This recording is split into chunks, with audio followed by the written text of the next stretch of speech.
ભાઈના લીધે લાગે એનો દાદનો મરવા બદલે બેઠો હોય. ઓ નો તું હજે પેલો આવી મને લાગે એરા બૈરા બદલે ધ્યાનમાં બેઠા એવું લાગે. અલ્યા હવે ગમે તે કરીને જગાડવું પડશે ના કે હીરો બેઠો રહ્યો ને તો ભૂસો ભૂસો મરી જાય હવે. ઓ નો હવે કોક કરીને જગાડવું હોય.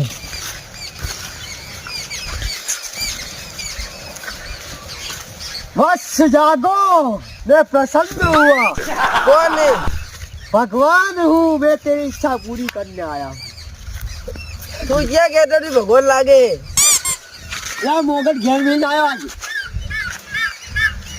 अरे भगवान तू तो नहीं मन खबर है तो कौन हूँ तू नमूना है मोगट वगैरह ना नमूना. भगवान क्या कहता भी लागे मारू जीवन बगाड़ी હવે મને બૈરું કોણ લઈ આંજી. ભાઈ તો તારે જોવાનું.